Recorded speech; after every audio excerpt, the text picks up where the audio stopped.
everyone. Good evening. Glad you could be here. And we have a fabulous evening ahead of us in terms of learning and hearing from our new Superintendent of Schools for the Hartford Public Schools, Dr. Andraé Townsel. I'm going to turn it over to him so he can introduce himself and take over the evening. So welcome everyone, let's have fun. Thank you.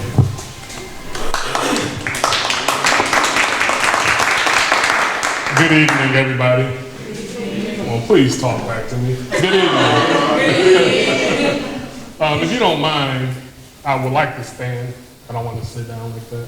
My goal is to always kind of be up close and personal, and just be as ultimately transparent as I can possibly be. So I'll just share that piece. If you've not met me before or learned about me, if you don't mind, I'll share who I am, where I come from, and briefly what I've learned so far. Dr. Andraé Townsel. I'm born and raised in Detroit, Michigan. I'm a graduate of Detroit Public Schools.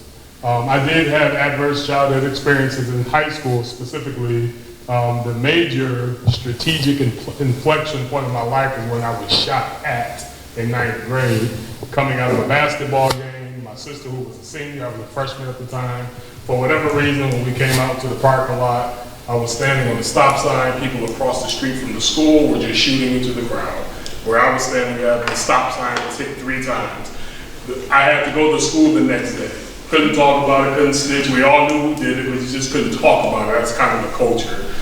Long story short, somewhere 9th grade summer going into 10th grade year, I got about 5 inches taller and about 40 pounds heavier, so about 6'5" and 300 pounds as a 15-year-old kid, and coaches started recruiting me across the city. I say that because these coaches were on top of me really heavy. They were social workers, they were counselors, they were gym teachers, but they all coached on the football team called Cass Technical High School. And when they got me into this school that you had to test into, I did not test into that school. I wasn't doing what I was supposed to do my entire 10th grade. Yeah, you did. Can y'all hear me well? Yes. So long story short, I wasn't doing what I was supposed to do. Not going to practice, not going to the weight room, not going to study hall, getting out of school, going home, or doing whatever. But the coaches just stayed on me. But I remember my senior year, I finally decided to listen and do what I was asked to do because the clock was running out. And ultimately, to make a long story very short, my coach used his network to get me a football scholarship to Howard University. When I got to Howard University, that really changed my life. That football scholarship turned to a bachelor's degree, a master's degree, ultimately a doctoral degree. I share that because my goal as an educator is to find Andraé, boy, girl, black, white, blue, whatever, and positively change the trajectory of their future the way mine was. I started my education career in the District of Columbia, Northeast Washington, D.C. as a gym teacher. While teaching, I just want you to know I had every experience in the education system, from student teacher to boys and girls basketball coach, football coach, athletic director, dean of students, specialist of student discipline and school climate, assistant principal at the high school level, high school principal, assistant superintendent, and this is my third superintendency. I have the privilege of serving as a superintendent in my home state of Michigan. And ultimately in 22, I was the first black superintendent of Calhoun County Public Schools in Maryland. If you don't know anything about the school system in Maryland, Maryland is a county school system. There are only 24 school systems with the exception of Baltimore City. That's the only city school system. All of the districts have about 100,000 kids, or I had about 20,000 near me in Calhoun County. When I got there, we were 15th, I believe, in the state. And upon me leaving, most recently when I started my job here, we found out we went up to 3 in the state as far as academic achievement is concerned. So I bring a philosophy to Hartford Public Schools of raising the bar. And that philosophy is very simple. I say that I set the bar, I meet that bar, I exceed that bar, then I raise that bar. Once the bar is raised, you rinse, repeat, you do it all over again. That's my philosophy. Today marks my 59th day as superintendent of Hartford Public Schools. I'm on a 100-day listening and learning tour. Out of our 39 schools, I've visited 38 of them. I think I will complete my 39th school tomorrow. at good old Weaver High School. We got a lump right there. And this will be probably my second time going to Weaver because I was there on the first day of school. Met a few young people, did a lot of news things, but I'm getting that official visit while we're right into school, so I'm excited about that. So I'm on a listening and learning tour. I think it's important to share that from elected officials to university presidents to deans. Today I met with the dean of the Need School of Education at UConn and his team, trying to reimagine education in Hartford Public Schools. But I do want to share something with you.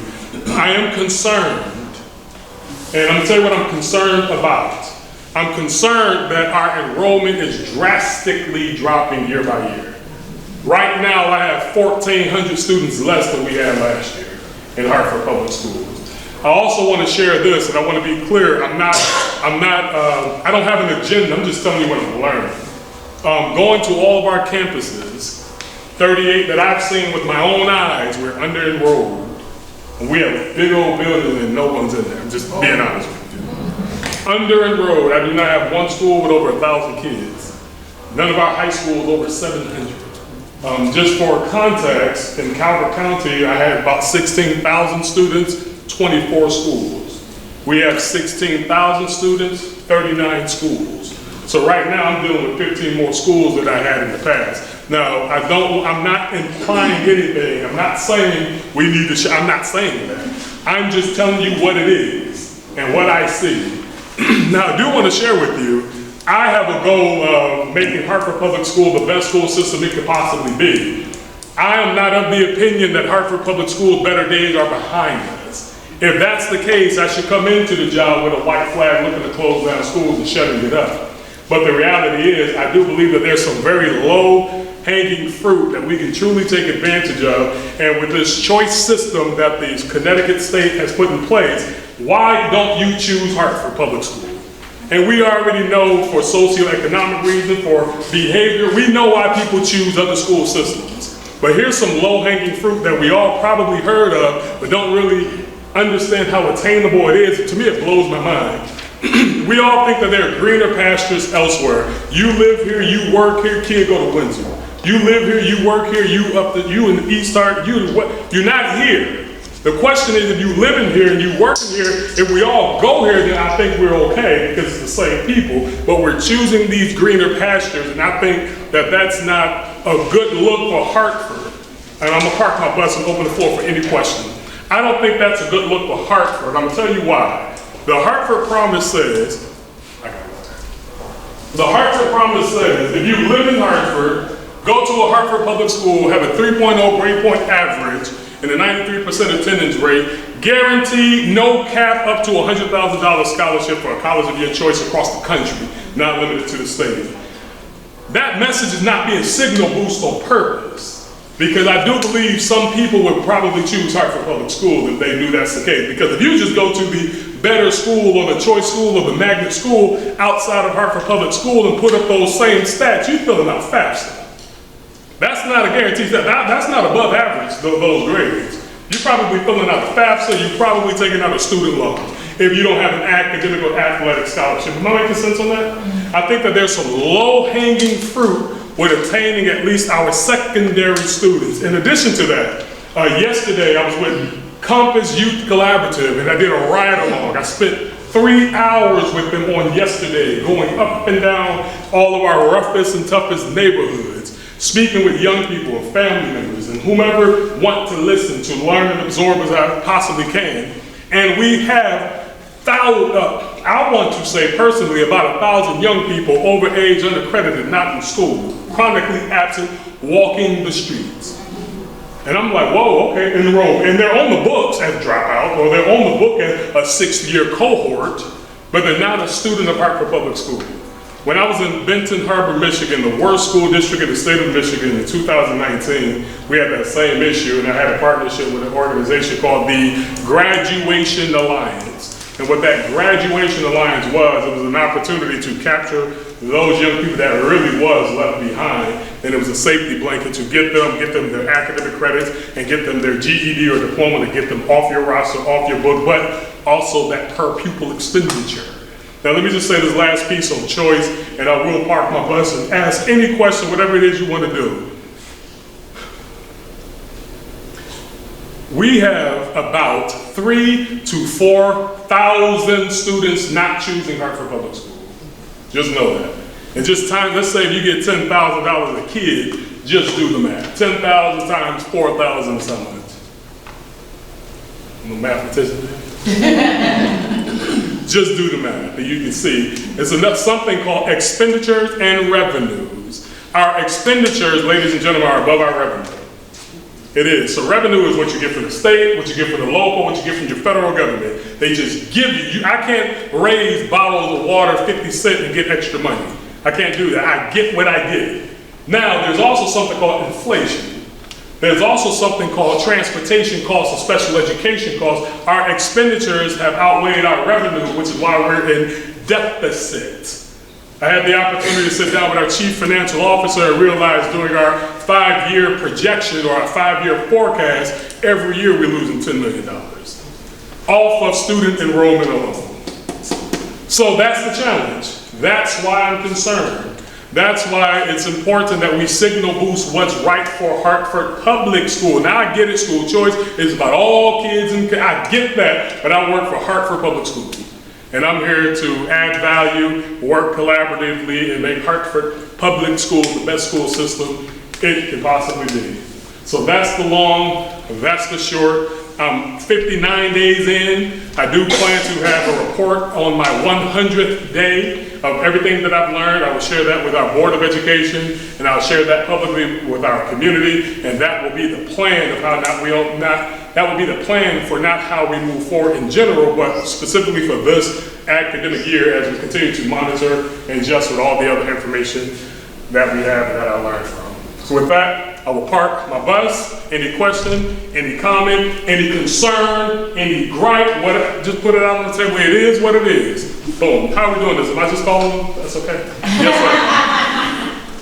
sir. It's $40 million. There we go. That you're hemorrhaging. I know you could use that money, but it's gone. My question is, I heard you give a presentation at the community conversation at Sand Pipeline.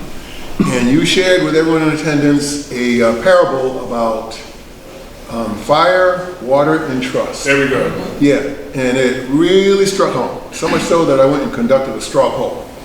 I asked people of my generation, I'm a baby boomer, when was the last time you trusted the Hartford Public School system? And overwhelmingly the reply came back, and I know this is very informal, but I'm just saying, 1968. Yeah. That's a long, long time. So now, we have information in the Ascent Pipeline's sustainability plan. Yes, sir. That talks about how much time it'll take to bring things around. And the figure that is stated is 7 to 10 years before we get the trust of the people back into the education system. Do you agree with that, or what are your feelings about that? I do agree with that. So let me just tell them what he's talking about. The story I shared was there's fire, there's water, and there's trust, and they're walking into a forest.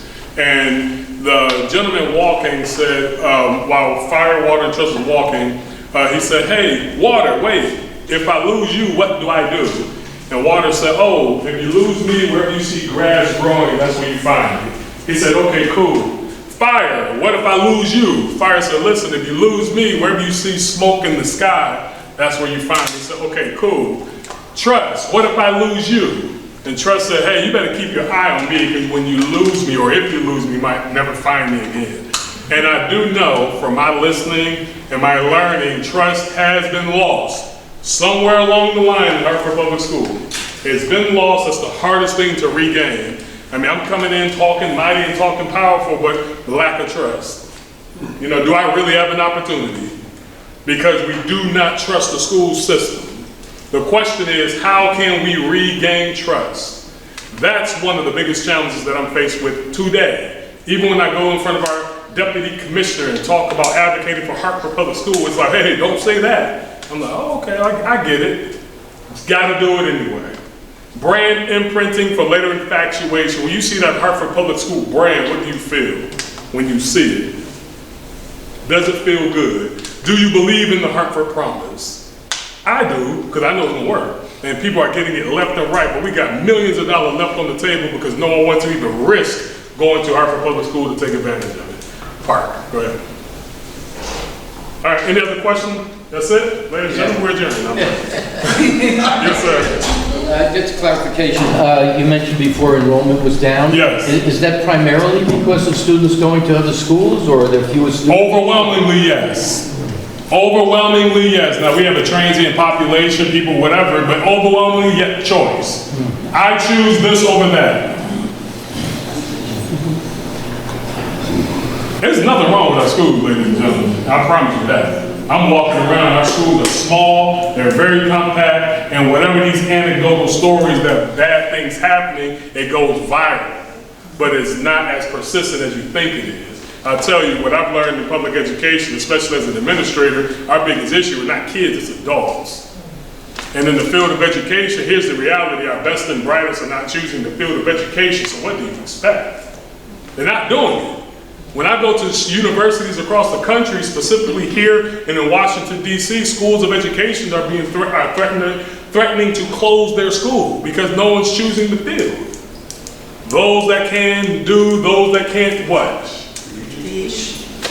That's an old saying. Education, no one respects the field. When do you remember A Nation at Risk? Who remembers A Nation at Risk? That's when they said America was at risk of losing because of these other countries, chronic absenteeism, chronic low performance, and then who heard of No Child Left Behind? Okay? And then it became Race to the Top. And then every student succeeds. So education is big business. It's big business. Everyone got something plugged in trying to drain something out of you. If you got a $500 million budget, which we have in Hartford Public School, everyone's knocking at the door saying, I can help. And then I said, what's the academic return on investment? Now it's political, get them out of here, you're talking too much. Asking questions. Nobody wants their piece of the pie, their slice of bread gone. So it's a challenge, and it's navigating that political landscape that is dangerous in this game. It just is. The life expectancy, you guys are blessed and privileged of having a superintendent that sat here for 8 years. But the reality is, across the country, is 1.5 to 2 years that a person in the urban sector is a superintendent. And I don't know if you know what a black superintendent is. Divorce rate high, job security low, not good. Less than 1% of the population in the country, black superintendent, male or female. It's tough, tough stuff. But it starts with trust. Yes. Teacher shortage, do you have any thoughts on how we can address the shortage? Yeah, teacher shortage, the best thing that we can do is ensure that we have competitive salaries. The same way families are not choosing Hartford Public Schools, employees are not choosing Hartford Public Schools. Don't want to be in a rough, tough school, don't want the headache of the pay. So now you got to work with the teacher union and the contract to ensure that you can give the comparable salaries, but that increases your expenditure with not any more revenue. So people are demanding more money, but you're losing kids, so how are you going to pay for it? Tough stuff. So some of this stuff is real grassroots efforts and really contract versus covenant. Somebody that's going to do it because of where their heart is at. A lot of people love Hartford, talk about Hartford, don't love Hartford. And when I say love Hartford, I'm talking about by actions, investing in. There's no reason why these beautiful schools with all these magnet monies and new development here and there are sitting half empty because of whatever the narrative is, greener pastures. Acres of diamonds. I'm gonna say that after your question. You were recruited and you were interviewed. I'm sure they asked you a lot of questions about your background. Given the experience that you have, and now given the days that you've been on the job collecting your information, is it anything regarding our school district that's shocking or different that was not revealed to you when you were interviewing? That's a great question. I would say I did not realize the conversation of consolidation where that really stood. And while I'm working, living and breathing every single day, There's a lot of people that want it and a lot of people that do not want it. There's a lot of people that want to close schools, merge or whatever, and there's a ton that do not. And the ones that do are on the ballot. The ones that do not are in the neighborhood.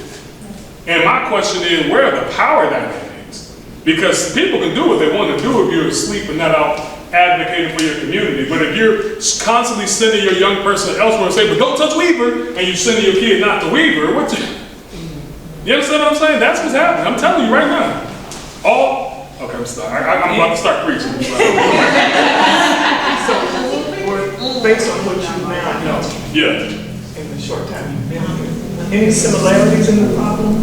Absolutely. And the solutions that you think so far might be applicable to our situation? 100%, yes. Here's the solution, ladies and gentlemen, is communication.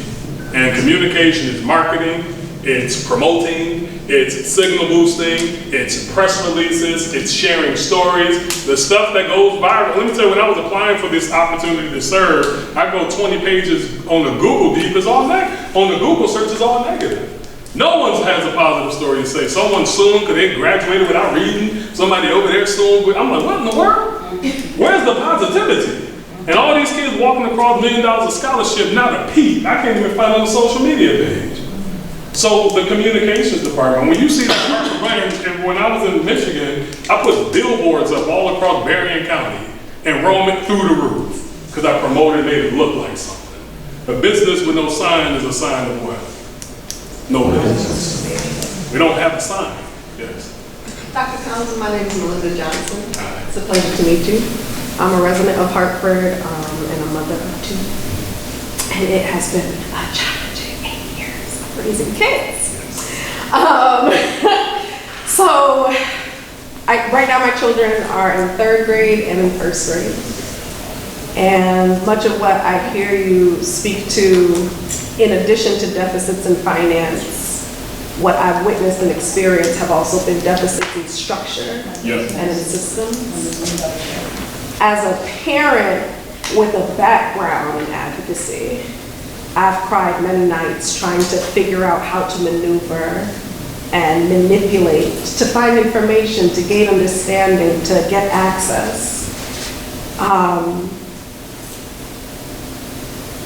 The families that are in need in Hartford, and I am one of those mothers. Don't tell my husband I said it, cut that camera stand. I am one of those mothers that has considered, especially for my youngest and the challenges that he faces, taking my kid out of Hartford Public Schools because the resources aren't there. And even when the resources pour in, it feels like the cultural shift is too heavy to make in the time frame that I need it made for my youngest.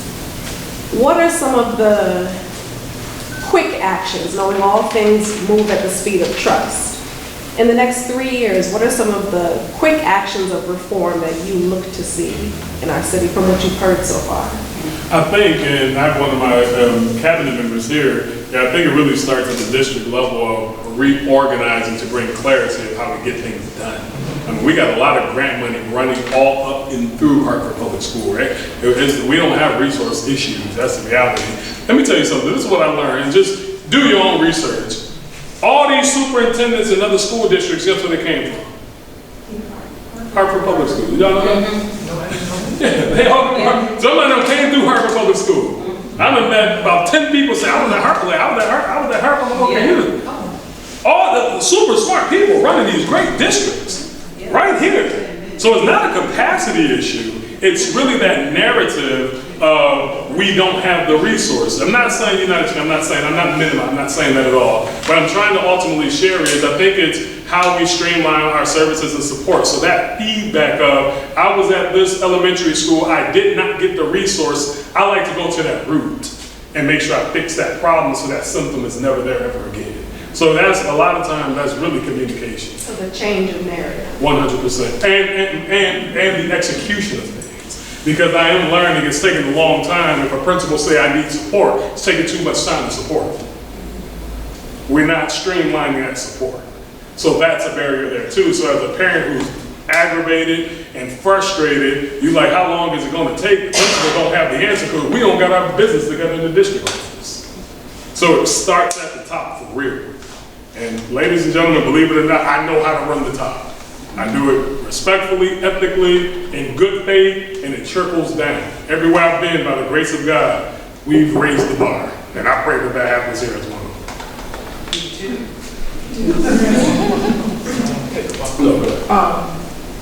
Does raising the bar include raising the skill level of the staff in the individual school?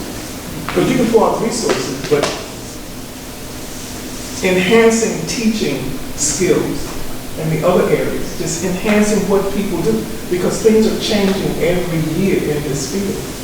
So how do you see professional development increasing the skills from grades pre-K to 12 for the entire district? So we do have a district professional development plan. Every year they always have it built into the teacher contract of professional development that's required. Now, we still have the same issue of a transient teaching population. We have the same, education, did you know, is the only field that has got multiple pathways to certification. If you want to be a teacher right now, if you're not one, you want to be a teacher, I can get you certified in 48 hours. You give them time. I'm being a salesman right now. But it's really like that. You sit 6 months, next thing you know, you're in the class teaching algebra.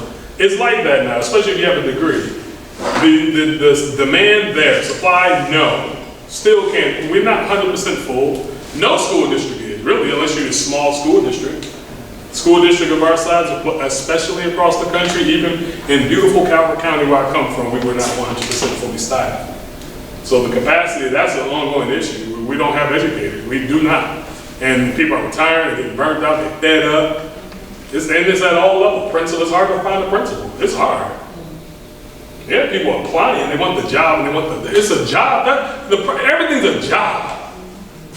It's a paycheck. Don't nobody care for real. Can I keep, don't nobody care. Don't nobody care. I'm just being honest. Have you heard somebody say, no one cares? If we get a couple of people caring, then this whole thing, it's easy. This is easy work. This is all relationships. It's people, it's talking, it's investing. But we all worried about ourselves, and I understand, and I get it. I'm not tripping off of that. I get it. But if we really want Hartford to come back, we got to come back. Hartford is okay. There's nothing wrong with the people doing their own thing. How many people come out and vote? Amen. So if 13% are voting, how many percent are engaged in what we talking about right here? I have 16,000 students, probably 32,000 parents, and over 3,000 staff, and I got a room of 30. If that. No one cares. Make people care. This is your backyard and mine, and I care, and I'm out preaching. Any opportunity comes up, like I'm here, but no one's here. Boom, boom, boom. Okay. I think you answered my question, but I'm just going to ask, how can we help you in your role? Well, you got a survey in front of you. Don't talk reckless enough. No, I think we all help by just signal boosting the message, just constantly being in the lexicon. The same way, waves come, you just got to stay on the wave of Hartford Public School making a turnaround and making a comeback. And as we develop plans and put different things out, be supportive. Now, I'm not saying being the yes man, I'm not saying that, but just get involved, get engaged, give critical feedback in good faith, and it all works. But everyone's on the sidelines for real. Yes. I want to segue on the no one cares piece. I don't know how many of the nonprofits and community groups you've met in Hartford yet, because you haven't been here that long. Sure. But we've had past superintendents come, and Hartford is a small city, and they are shocked that there are so many community groups that are involved in the school, that want to help, that have services in the school. And I just wondered what your thoughts are on that. I like it. I mean, we do. We have a lot of partners, a ton. That's our executive director of partnerships over there. Tons of partners. Everyone is helping out. But the question is, what's the return on investment? Everyone has a program. Everyone has it, but they have capacity issues too. Yeah. Well, I will tell you, as I am retired now, but having worked in one of those nonprofits that's in your school that helps, Yeah. the school system has not been a good partner. Okay. Now, let me further that. partner, that means relationship broke. I mean, they weren't actually a partner, they just claimed to be a partner. I understand, Yeah. but it all starts with people. Yes. It's always Yes, people. absolutely. It's not the program, it's not the paper, it's not the proposal, it's I don't like you. No, undermine, under the bus. That's what it is. Yeah. It's the problem with everything. I don't like you. No, don't do that. Or you- Don't invite her. You're stepping on my toes, you're getting my. Undermine, throwing me under the bus, all of it, yeah. Or you're not doing what we just told you to do, even though the nonprofits aren't part of the school system in that respect. 100%. So there's a very, very long history in that respect. And I don't want to burden you with that history, so Okay. people that come to the school system from those organizations have that history. I know. So they're coming with that history, and as you mentioned, there's no trust. Right. Because they've been screwed over by the school system so many times. Right. In all aspects. Sure. So I just wanted to mention that there are lots of partners out there that are good partners, that can help, that want to help, that have been doing stuff for a long time, and know the community. So I guess I've got a list of advice, but I'm sure you don't need half of it.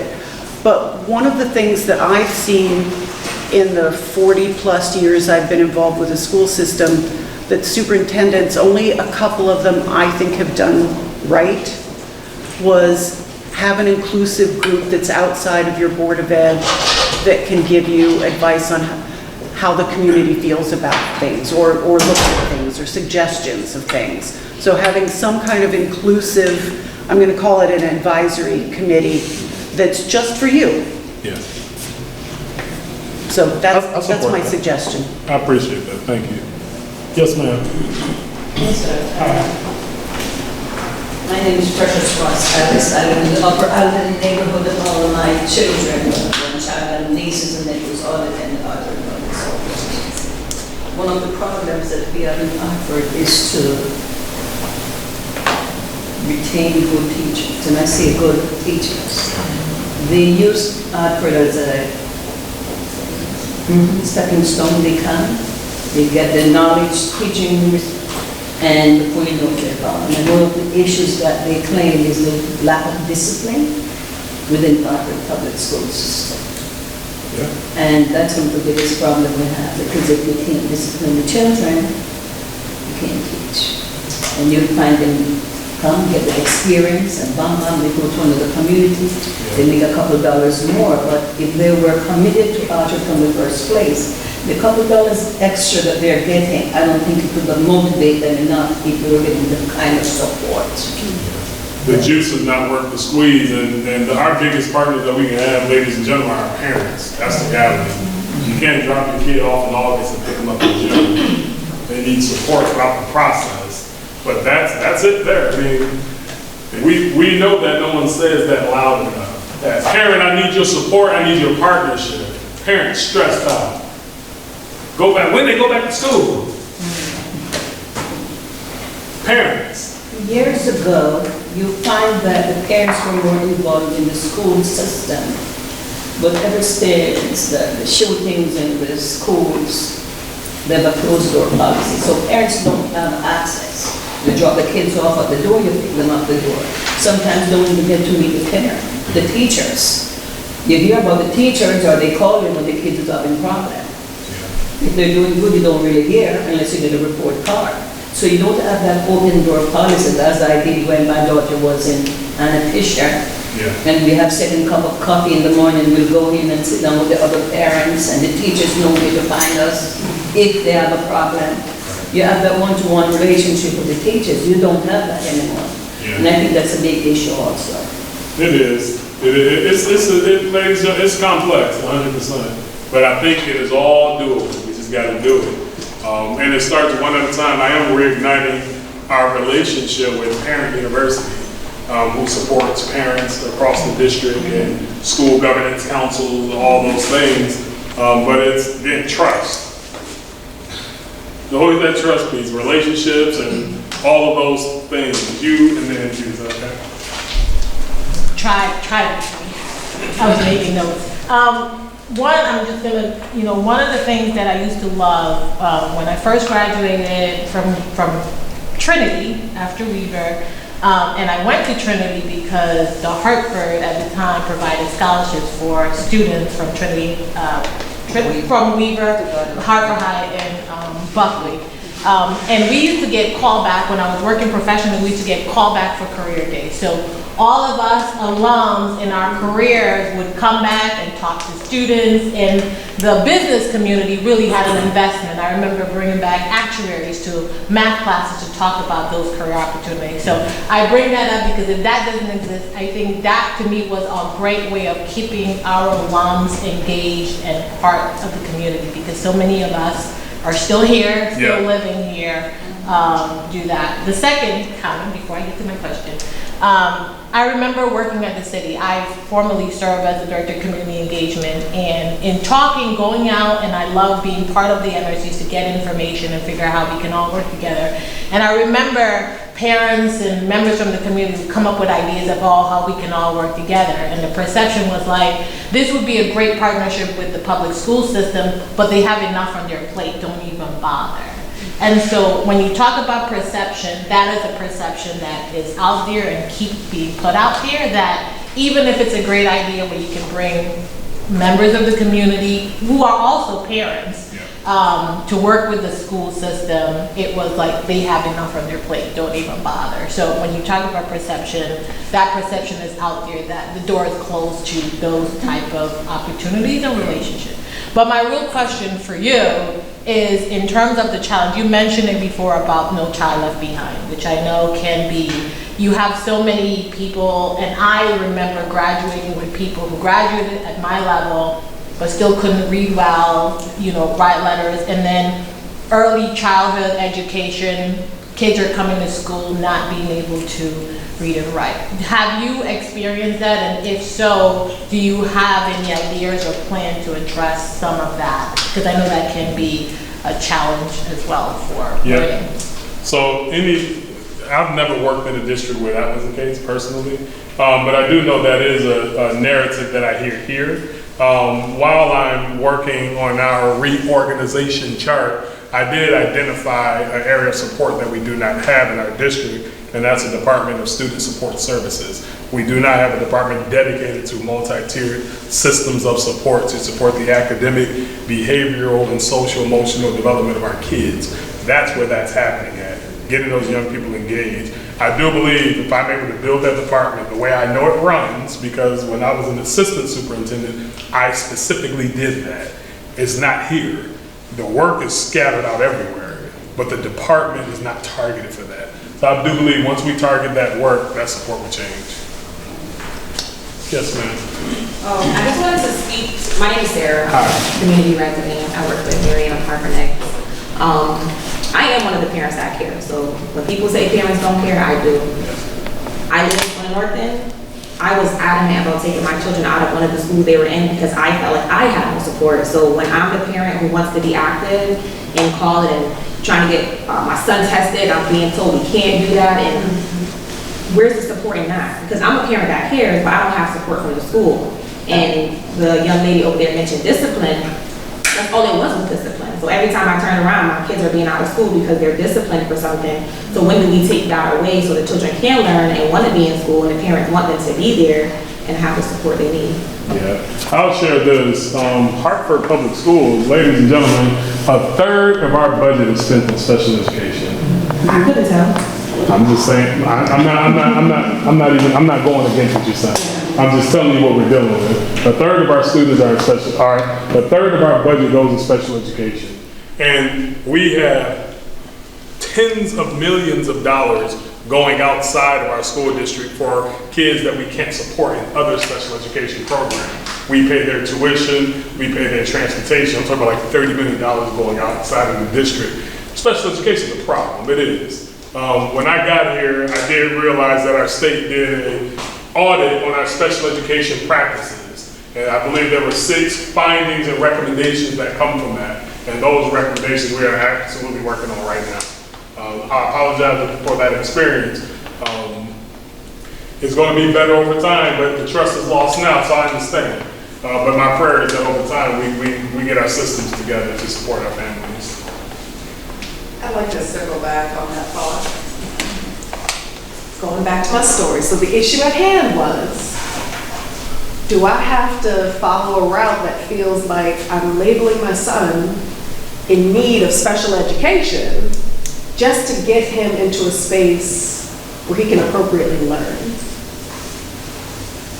I had to go through the diagnosis of ADHD, for him to have a 504 plan in place. I'm thinking about his protections because it's seeming like a lot, it's overwhelming.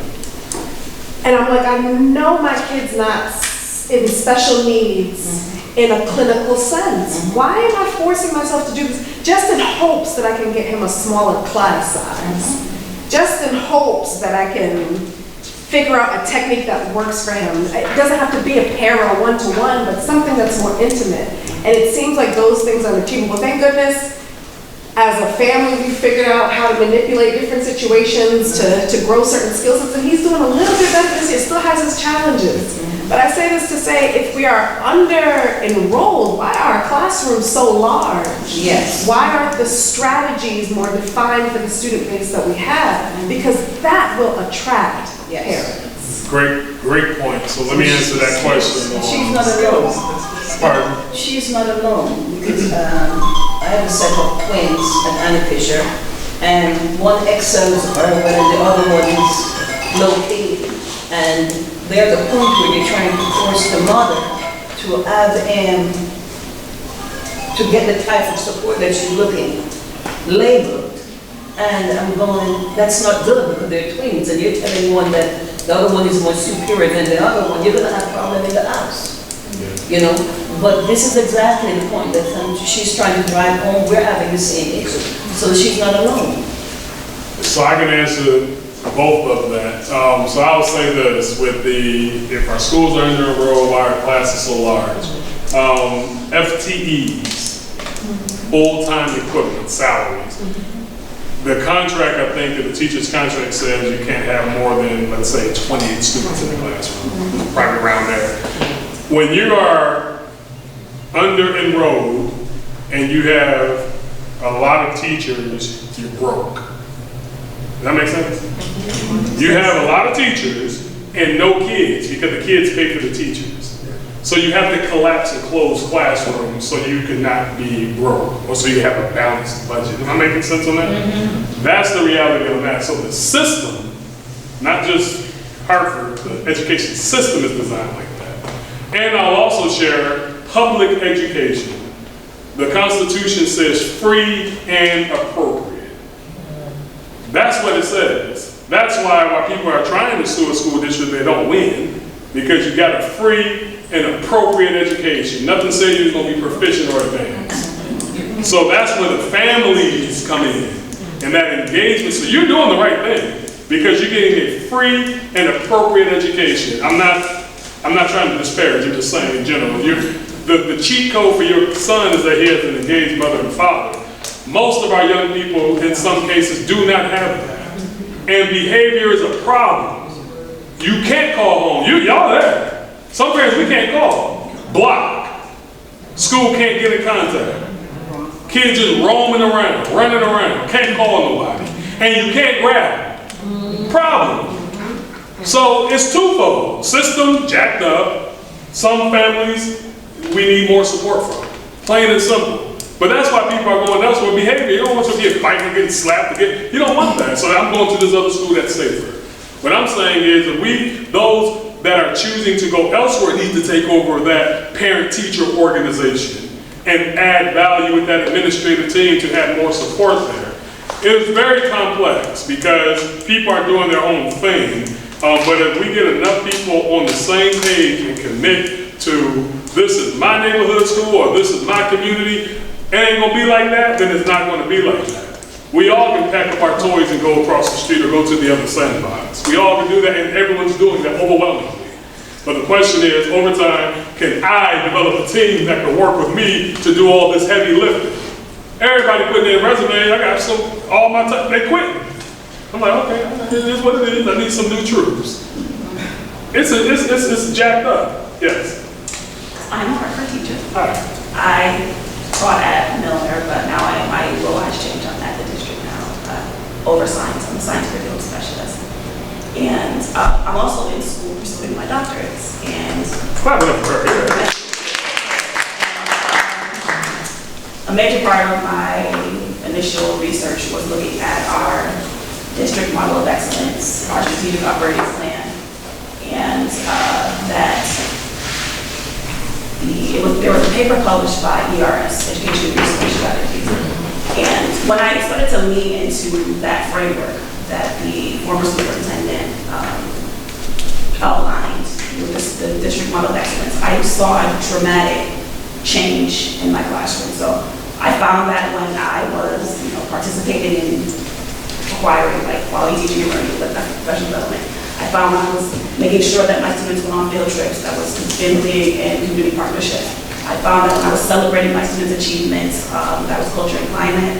And I found that when I couldn't find resources within my classroom using donors' choose, that was my way of doing operational effectiveness. So I saw how those 4 tenets of the district model of excellence really worked in my classroom for me to see double-digit growth in my science classroom. I saw how my students were they wanted to come to class. They were willing to engage in. It wasn't perfect. It was far from that, but I saw tremendous growth. And then I got to a point where I kind of hit a wall because I felt like even though I was implementing it, I read, because I was in school, I saw that I had to implement those strategies. In my coursework, I saw the benefits in my classroom. I didn't necessarily see how our mission and our vision was trickled throughout every school, every classroom, but I did see it as an effective plan. So with the transition to a new superintendent, I was kind of concerned, are we abandoning that plan? Because it is research backed. ERS, I believe in 2018, collaborated with Hartford Public Schools to develop that model. So I see it everywhere that I look in terms of branding. I see it everywhere, those sports and those color coding. I see it in the presentations that I'm kind of doing for our science teachers. Are we abandoning that? Are we evaluating that? What is our plan with that existing plan framework? Because I do see how it helped, but I don't see how it really was disseminated throughout the district. Yeah, well, I've not told anyone to abandon anything. So if something stopped, that's something someone did on their own. No, I didn't say that. Okay. Well, no, everything, when I came on board, I asked the team, let the system run as usual. I'm not here to reinvent the wheel. I'm here to make the wheel roll better. But while I'm listening and learning, we're going to put some rims on this. We're going to put some rims on it. We're going to take it to a whole other level and have a whole other wheel rolling. But that's what I'm doing now with this and getting this feedback. You see it being captured. And this goes into that plan that I'm going to put in place. From what I'm hearing, I hear the concern with special education, hear the concern with the pedagogy or our professional development, it not feeling like it's a district push. That's a problem. That's a systems issue. And I'm addressing that now. So the plan that's emerging is based on the prior studies. I feel like the ERS they did a lot of the work. It addresses our population, it addresses our issues. So I'm wondering if the work that's going on now is simply a continuation Everything is in continuation. And again, not again, but Hartford also has developed a strategic plan prior to my arrival. I'm not abandoning the plan. A lot of hardcore work has been put into that. But whatever the plan is, we have to, meaning the district leadership, have to communicate that and be clear. And everyone needs to know. So it starts with the superintendent, his executive cabinet, his district institute of leaders, and then that goes into the classroom. So, I mean, I think I've only met, this is October, this will be the 3rd time I'm getting with our district leaders about our vision. So it's not been communicated enough, if I'm making sense. You good? Okay. Yes, yes, yes, yes. We have a large immigrant population, and can you just talk a little bit about how the school protects the children if ICE shows up? And just because I know at one point students were not going to school, and they're Yes. still concerned. And Great. also, yeah, and I also for the ESL, what percentage of our students are enrolled in ESL? You know? I don't know that number, I don't want to Okay. misspeak on that, but I don't know why in Hartford Public School, any school system, there's a boogeyman about ICE. And I say that respectfully, that is not an issue. Can you tell me prior to my arrival of a young person being taken by ICE before I even got here? Not in Hartford. Correct, Maryland or something like that. There's not an issue in Hartford. And speaking to the director of ICE, not only here, but also in the state of Maryland, they're not targeting kids. They're not going into schools asking stuff for kids. Now, if something happened to parents, how do we support our young people if you get out of school and mom and dad is having concern? So that's where our Family Resource Center come in. We have guidance on how we support our young people, how we rally around them while they're in that school, but we do not anticipate anybody buzzing in, saying, give me such and such record. We don't anticipate that. The young people are protected by FERPA and HIPAA laws, and we're good. So it's not a thing. I really try to steer us away from that because I don't want that to be a distraction for the bigger picture, because it's not an issue in Hartford Public School. Now, are people worried about home? Yes. But as far as someone coming, knocking on our doors, I don't think that's the case. I'd like to build on what the young lady brought up about partnerships. Two things. One is the Ascend Pipeline is a program in Hartford based on a $30 million grant from the U.S. Department of Education. The purpose of that program is that it's a prenatal to career pipeline of services. In effect, it has identified 18 plus organizations out there, including the Village, United Way, Wheeler, and a whole bunch of others, that are all providing support for this cradle to career program, okay? Which, if you look at the metrics of what they're supposed to accomplish, the outcomes and the results, they're all about student achievement, they're all about graduation, they're all about going to college, even down to attendance. And so, as you mentioned, those programs are in place. We have not enough information about how effective they've been or what the relationship or cooperation has been, you know, among these groups. But that one is based on a $30 million grant, a significant amount of money. The other thing I'd like to mention is the fact that, and I know you're drinking from a fire hose, you don't know everything about everything that's going on right now, but we are Hartford Next, and we are the coalition of 13 neighborhood organizations throughout the city. So in effect, an organization that ultimately represents all of the residents in the city. From your background and everything, how or what have you experienced, or what are your thoughts about what the relationship between the school system could be and an organization like ours, which is resident-oriented? You talking about Next? The NRZ? You talking about this group here? This is the community. I mean, it's home, it's neighborhood, it's school, it's all of it. That's why I'm here. This is my third session like this now, just to speak with our community members to see what our vision is, to listen what the concerns are, and ultimately going to the district, working on those things, but staying in the lexicon. Invite us back multiple times. Hold us accountable in good faith. Not looking to throw us under the bus, but say, hey, you said you were going to do this, you didn't do that, why? Oh, here's the reason why, in good faith. Not hiding things or sweeping things under the rug. And the data is what it is. I think it was Jay-Z that said, men lie, women lie, numbers don't. I'm about the numbers. So I talk, but show me academic return on investment. When we have all of these contracted services with different vendors and organizations, what is the return on investment? How many times have people kicked down my door saying, I have a financial literacy program? Everybody got one. Everybody got a mentoring program. Everybody got a tutoring program. Which one is going to not only give us the bang for the buck, but is going to correlate to graduation rate, achievement rate, chronic absenteeism down. So I'm really about plugging it into the outcomes. I will always listen, but I'm looking at what do I get for it? Because you get our kids, you get our time, you get our finances. What do I get from you? So, I'm Naomi. I was born and raised in Africa, came later. Didn't go to Hartford School, but attended a well-funded school. And I work with immigrants a lot. And the difference that I see is that there isn't a lot of support for immigrant families in terms of like the children coming to school, they don't feel seen or heard, or they don't know how to get immersed into the US life with, how things are run here.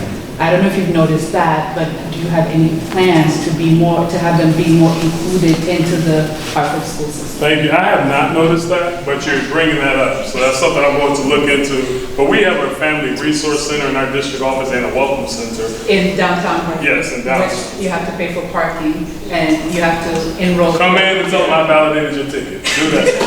But you also have to enroll on the computer. And we're there to help. Right. We're there to help. Right. But if it's a matter of paying the ticket, we're downtown. It is what I'll validate your ticket. I promise you that. I'll hold you to it. That's the boom. So with the neighborhood schools that are closing and a lot of the schools in Hartford being K-12, has there been any consideration with maybe dismantling that and putting maybe high school in one school over here, middle school over there, just so the kids can meet each other developmentally and emotionally and maybe feel like they can thrive in a better environment? Yes, everything's on the table, ladies and gentlemen, with school consolidation. I've charged our chief financial officer with developing a request for proposal on organizations or companies that do consolidation research. So we can have a feasibility study to see what does it mean if we shut down such and such school? Or what does it mean if we merge such and such? So it's all on the table. We have nothing now but a RFP draft that we would like to send out. Well, not merge the schools, but maybe like achievement first. Pull those kids out and maybe put them where Waverly was. No, I understand what you're saying, but achievement first is not a Hartford public school. That's a charter school, right? But I understand exactly what you're saying. It's like redesigning how we're already set up. You're gonna have a problem with that one. About what, less than 15 years ago, that was the school system we had. There were only 4 high schools. Weaver, Buckley, Hartford High. And Princeton, And Princeton, that was it. We had a new superintendent who came in, decided to come in with magnet schools and whatever schools and change it. So you're telling us we're going to go back to what we had back then when you consolidate, and no community wants to lose their school. Weaver was one of them that was supposed to close. We thought that had to keep it. Well, let me tell you how challenging this school closure conversation is, just so you can know what I'm dealing with. The magnet schools, you can't just close like that. Nope. Because you receive all this money for it. So for example, you look at the beautiful Weaver, all that upgrade, look at the name on top of it, what does it say? Consultant. Weaver's on the front. I understand. But what I'm sharing is, but I haven't even got to the punch. The reality is, if we have to close school, and that's what the data says, what the money says, that's what people vote for, the schools that are closing have to be the comprehensive schools. And guess what? No, just that's what I'm saying. Because of the law. Yeah. It has nothing to do with emotion and feeling. The law. Yes. I can't close a magnet. It's called reformulation. I can't say I'm going to reformulate this school, but I'm really trying to close it. Fraud. And there's going to be a battle. I know it is, but I just want to be clear. I just want you to know the complexity of it. I understand what you're saying. I'm not trying to, let me be clear. I'm not trying to close, let me finish, please. And I'm going to park my bus and you can have the whole floor. I promise you. Let me finish what I'm sharing. I'm not looking to close Weaver, Buckley. I'm not looking to do that. I will study it though and let people know what it means to do that. Because the information is the information. There's nothing wrong with the information. I'm not afraid to get the information. The question is decision. What are we going to do? I know the tradition that Weaver had. I'm from Detroit. I went to Cass Tech. You ain't touching Cass Tech. I'm not touching Weaver. I'm telling you that. But what I'm sharing is we have 11 high schools, 8 of them magnet, 3 of them traditional. By law, I have to close the traditional. You understand what I'm saying? I hear you. So it ain't what I'm trying to do, it's how the game is set up. So the question is, how can we advocate and say, hey, we have to have Buckley, we have to have the Owls, we have to have Weaver. I need help with these magnets that are under enrolled. I got schools with 80 kids in it. So it's not a mess. So we can, let me just share something. We can be as passionate as we want to be. Law. Be passionate, law. I'm saying both. I'm saying pen and paper. We got to be on that side. We can mark holler, hoop, close. And then time heals all wounds. That's what I'm saying. So I'm not trying to touch it. I'm telling you what we're dealing with. Out of 11 high schools, only 3 are regular. They say close high school, you only can close the regular. I can't touch the magnet by law because you gave me $90 million to put it up. So what happens if you close a school, if the magnet school has 80 and the community school has a couple hundred, you close community school? Put them in the magnet. You send it to magnet. The magnets get bigger? You actually grow your magnet. So the Understand? magnets are going to take over the building? Yes. Building. Listen to the city of Hartford. Have you heard something called crack? Yeah. Where is that at? What city is that in? Hartford. What kind of schools are those? Magnets. Answer your question. Yeah. Right down the street. Let's tell you what we're dealing with. That's what it is. Ladies and gentlemen, I'll take one final question. You already skipped me. Okay, well, you and then one. You got the last word. Well, so the message is go tell your neighbors to bring their kids back to Hartford. My question is, what is the impact on homelessness or homeless youth on the school system, if you've seen that? So Yeah, we do have a homeless population. In case you don't know, you said what? 172 homeless students in Hartford Public School as of this morning. They fall into something called McKinley-Denton. That's the law of how you support homeless students. So we have 172 of them, and we're supporting them. All right. Ladies and gentlemen, clap it up for Dr.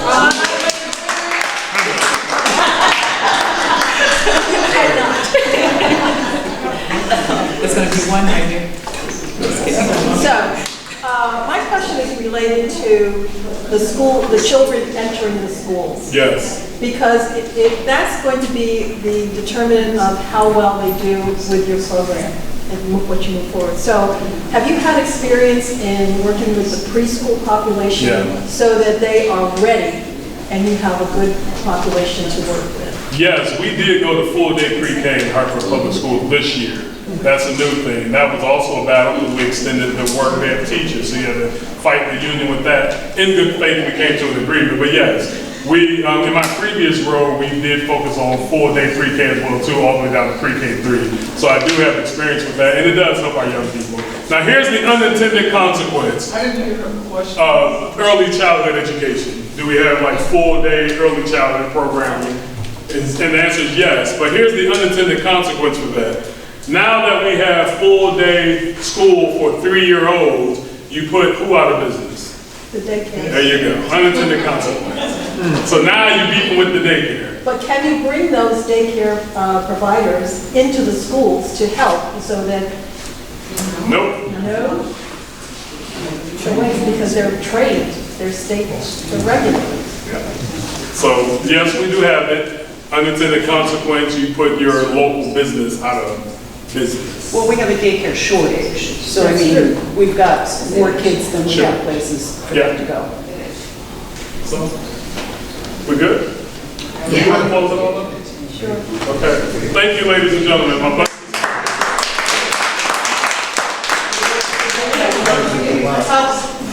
Dr. Thank you so much. We'd like to have you back. Please. And we are, as you know, we have a survey that everybody should complete. And Thank you. Thank you so much. Thank you, ladies and gentlemen. when you do the survey, you do not have to write your name on it, but please do the survey before you start. If you don't have a survey, I'm